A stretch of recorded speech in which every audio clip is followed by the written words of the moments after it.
Assalamualaikum warahmatullahi wabarakatuh, sedulurku dan saudara. Sekalipun kondisinya ini kurang mendukung, kurang tepat, kurang pas, namun untuk pemupukan kedua tanaman padi kita ini tetap kita kerjakan, tetap kita berikan. Dan hari ini usia tanaman padi kita, padi MR337 kita, sang primadona kita, berusia 45 hari setelah tanam. Dan pemupukan ini termasuk terlambat kita berikan mengingat kondisi airnya yang memang tidak ada. Nah, sedulurku, saudara-alun dimanapun berada, apapun kegiatannya, semoga selalu dalam lindungannya dan selalu dimudahkan segala urusannya. Amin ya rabbal alamin. Saudara-alun, untuk pemupukan kedua kali ini kita menggunakan pupuk yang semestinya kita berikan, terutama dari unsur hara makronya. Ada unsur hara makro yang wajib terpenuhi pada pemupukan kedua, karena pemupukan kedua itu adalah pemupukan persiapan menuju bunting pada tanaman padi kita. Dan mari kita bahas apa saja pupuk yang kami pergunakan serta apa saja manfaatnya pada kondisi yang terlalu kering seperti ini. Namun sebelumnya, bagi sedulurku, bagi saudara-alun yang baru saja bergabung di channel kami, jika berkenan ya boleh mendukung kami, subscribe, komentar jika salah, serta bagikan video ini jika bermanfaat dan viralkan bila perlu. Baik, terima kasih atas perhatiannya. Nah, untuk pupuk yang kami pergunakan hari ini, pertama sekali ada nitrogen, pupuk ureanya sejumlah 20 kg. Kemudian ada NPK Posca sejumlah 30 kg. Kemudian kami tambahkan dengan magnesium brucit sebanyak 15 kg. Dan kita tambahkan dengan 10 kg pupuk KCl dan 1 kg karbofuran Primavur. Maka dari semua jumlah yang kami sebutkan itu, ini kami pergunakan untuk luas lahan kami, untuk luas sawah kami lebih kurang 1.500 meter. Dan dari penggunaannya tersebut tentu ada plus dan minusnya. Untuk plus dan minusnya kita sampaikan pada akhir video saja. Sekarang coba kita uraikan apa saja manfaat yang hendak dicapai dari setiap unsur yang kita berikan tersebut.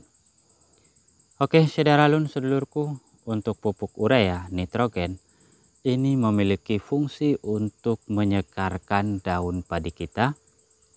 Moga-moga nanti setelah kita lakukan pemupukan ini akan ada hujan yang menyambut, maka dengan hadirnya hujan tersebut pupuk juga sudah kita berikan, ini otomatis bisa memberikan penyegaran pada daun padi kita yang selama ini sudah tertahan, yang selama ini sudah meronta-ronta karena kepanasan.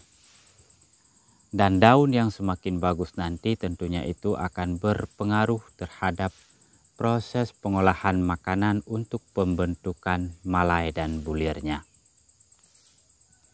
Namun pada kondisi seperti ini, pada tanaman padi yang berusia 45 HST, pemberian nitrogen secara berlebihan tentu memiliki kekurangannya. Sekurang-kurangnya nanti dia ini akan memperlambat pada proses pengisian gabahnya, sehingga nanti jika tidak kita seimbangkan dengan beberapa hal lainnya, tidak kita seimbangkan dengan nutrisi dan gizi lainnya, tentu akan mengalami banyak kekosongan pada bulir padi kita. Nanti kita upayakan cara-cara yang lain. Kemudian untuk NPK-nya tentu memiliki fungsi untuk penguatan batang, penguatan jaringan batang pada tanaman padi, sehingga tanaman padi kita semakin menjadi kuat, dan tentunya juga nanti padi kita akan semakin siap untuk hal membentuk malai yang terjadi di dalam batang tersebut. Maka kemudian pada saat tanaman padi menuju bunting seperti ini, kehadiran pupuk KCl, kaliumnya ini sangat-sangat berpengaruh tinggi, karena KCl itu utamanya adalah untuk menyegarkan dan memperbaiki sistem perakaran pada tanaman padi.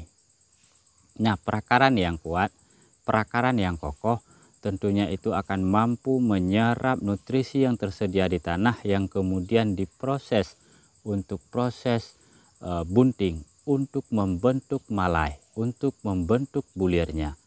Maka sebenarnya kebutuhan unsur hara kalium pada pemupukan padi bunting ini sebenarnya wajib lebih dominan. Dan kenapa yang kita berikan ini mungkin tergolong sangat sedikit? Ya, kembali lagi kepada keadaan cuaca di mana memang hujannya tidak bisa diprediksi, dan bahkan saat ini kita sedang mengalami kekeringan. Tentunya dengan pemberian jumlah yang berlebihan ini dimungkinkan akan terjadi yang namanya mubazir. Jika tidak terjadi hujan, sementara pupuk yang kita berikan juga pada tanaman yang sudah berusia 45 HST, maka nanti pupuk-pupuk tersebut tidak akan termaksimalkan proses penyerapannya. Maka coba kita berikan sedikit saja, dan jika nanti ada hujan, kemudian pada saat proses keluar malai, proses pengisian bulirnya nanti terlihat adanya hambatan-hambatan, kita tambahkan dengan cara-cara yang lain. Nah, kemudian untuk magnesium brucit ini kan magnesium organik yang selalu saja mendampingi kita pada saat pemupukan. Nah, apakah penggunaan magnesium organik pada pemupukan bunting, pemupukan yang seperti ini memang memiliki fungsi? Secara umum ia memang memiliki fungsi, karena magnesium organik itu bertugas untuk memperbaiki tanah, sehingga tanah yang semakin bagus, tanah yang semakin sehat tentunya akan memberikan keseimbangan nutrisi untuk tanaman kita. Dan pada kondisi seperti ini, karena cuaca kita lebih banyak keringnya, maka kehadiran magnesium organik tentunya juga dapat membantu proses penyerapan unsur hara lainnya. Kemudian untuk karbofuran atau primafurnya, ini kan insektisida yang mampu membunuh, membasmi, dan mengusir beberapa hama yang menyerang tanaman padi kita, terutama hama-hama yang hama tersebut bersarang di tanah. Maka kehadiran karbofuran tentunya adalah untuk memberikan kenyamanan dan kesehatan pada tanaman kita. Nah, saudara-alun, sedulurku, dari pemupukan yang kita lakukan ini, seperti kita sampaikan di awal tadi, tentunya ada kekurangan-kekurangannya. Ya, pertama sekali seperti kita sampaikan tadi, pemberian nitrogen menurut kami ini sedikit berlebihan. Untuk ureanya memang terlihat berlebihan. Kemudian untuk KCl-nya kurang, maka ini adalah sesuatu yang harus menjadi catatan kita ke depannya, agar tetap kita aktif memantau, mengevaluasi tanaman kita, agar tindakan-tindakan berikutnya ini bisa lebih tepat dan kita sesuaikan dengan kondisinya. Kemudian karena banyaknya unsur nitrogen yang kita berikan, tentu ini juga resiko yang sangat dekat yang sudah terlihat di depan mata kita, yaitu ancaman kerusakan daun sebenarnya juga cukup berbahaya, di mana kita ketahui bahwa tanaman padi kami belakangan ini karena sering kita abaikan, dia terserang ulat penggulung daun secara luar biasa, kemudian juga penggereknya juga luar biasa. Maka dengan kehadiran nitrogen yang berlebihan, ini fungsi nitrogennya adalah untuk menyegarkan daun. Maka ketika daun itu menjadi lebih segar, daun itu menjadi lebih muda, tentunya perkembangan populasi ulat pada tanaman padi juga berkembang cukup cepat dan cukup berbahaya sekali. Maka dengan kondisi seperti ini, dengan penggunaan unsur hara seperti ini, kewaspadaan tinggi ini wajib menjadi catatan dan perhatian kita. Sekurang-kurangnya selama 1 minggu sejak hari ini, tanaman padi ini tidak boleh luput dari pantauan kita. Dan tidak ada salahnya berselang 1 hari dari pemupukan ini wajib kita lakukan penyemprotan, terutama untuk pengendalian ulat penggulung daunnya agar benar-benar bersih, agar tidak ada lagi serangan-serangan yang baru, sehingga nanti penggerek batangnya terselamatkan, sundupnya terselamatkan, beluknya apalagi. Nah, sedulurku, saudara-alun, mungkin itu saja yang dapat kami sampaikan pada aktivitas kami hari ini. Sekali lagi terima kasih atas perhatiannya. Terima kasih juga bagi Anda yang sudah subscribe, dan yang belum subscribe ya boleh ditekan tombolnya. Jangan sungkan-sungkan, tinggal tekan aja dan ting, terima kasih. Baik, semoga kita dipertemukan kembali pada video kami selanjutnya. Kami ucapkan selamat beraktivitas.